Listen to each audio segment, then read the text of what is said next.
Hey guys, welcome back to my YouTube channel. আজি লৈ আহিছোঁ কুচিয়া আৰু নৰসিংহ পাতেৰে বনোৱা খুবেই ধুনীয়া ৰেচিপি। বলক ভিডিঅ'টো আৰম্ভ কৰোঁ।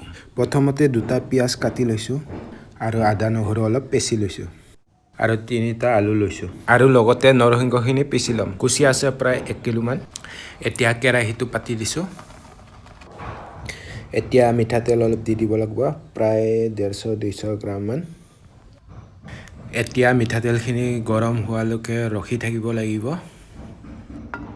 তেলখিনি গৰম হৈ গ'ল। এতিয়া আমি কাটি থৈ দিয়া পিঁয়াজখিনি দি দিব লাগিব।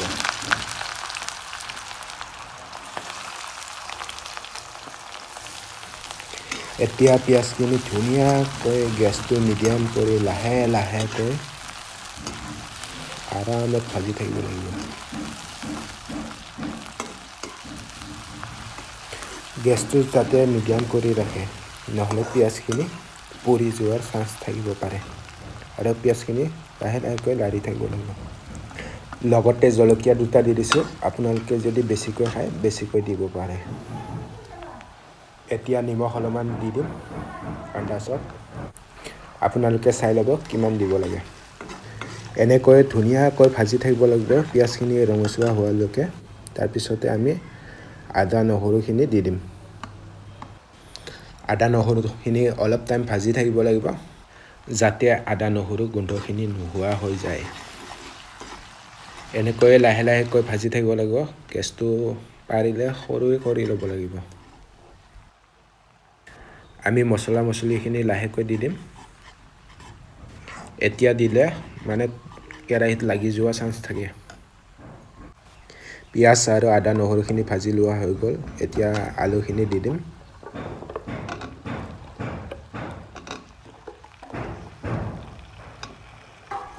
আলুখিনি ধুনীয়াকৈ ফ্ৰাই কৰি ল'ব লাগিব।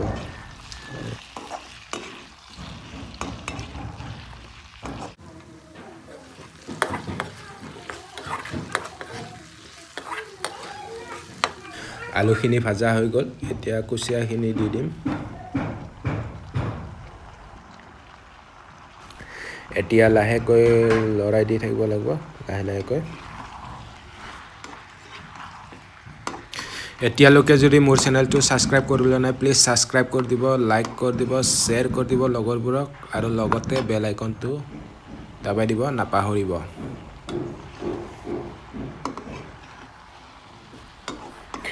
এতিয়ালৈকে মই কোনো ধৰণৰ মছলা ব্যৱহাৰ কৰা নাই। তাৰ কাৰণে কালাৰটো অলপ দেখাত বেয়া হ'ব পাৰে।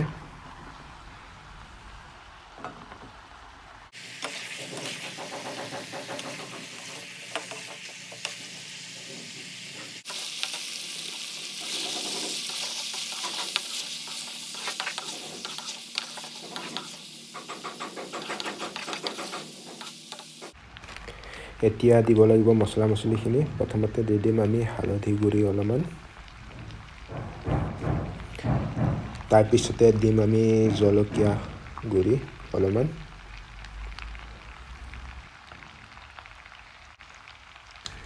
জিৰা গুড়ি 2 চামুচ দিলোঁ।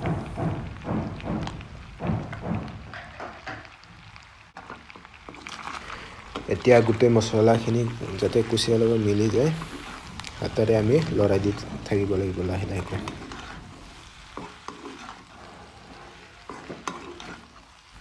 এনেকৈ মছলাখিনি ভাজি থাকিব লাগিব লাহে লাহেকৈ। মছলাৰ যাতে কেঁচা গোন্ধটো নোহোৱা হৈ যায়।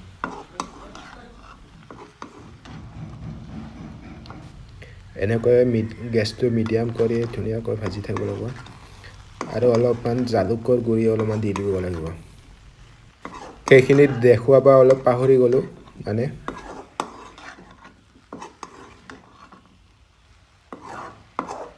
ভাজা হৈ গ'ল মছলাখিনি। এতিয়া নৰসিংহৰ পেষ্টখিনি দি দিম।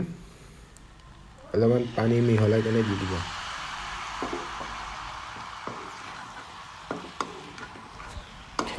ৰেচিপিটো কেনেকৈ হৈছে প্লিজ কমেণ্ট কৰি জনাই দিব আৰু লগৰবোৰকো শ্বেয়াৰ কৰি দিব।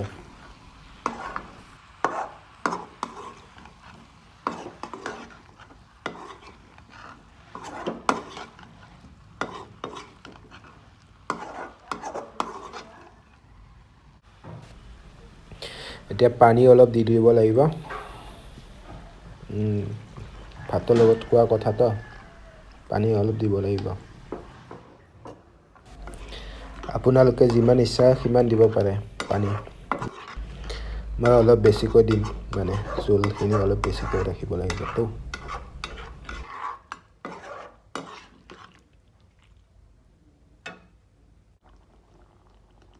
আৰু অলপমান পানী দি দিম অলপ বেছিকৈ দিম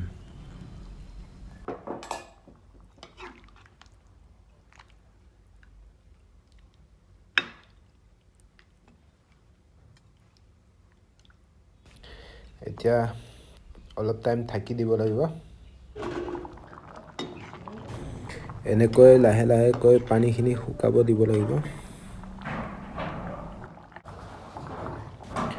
এতিয়া আৰু একো মছলা মছলি নিদিওঁ আৰু হৈ গ'ল আৰু 10-15 মিনিটমান পিছত আমি আৰু খাব পৰা হৈ যাব আৰু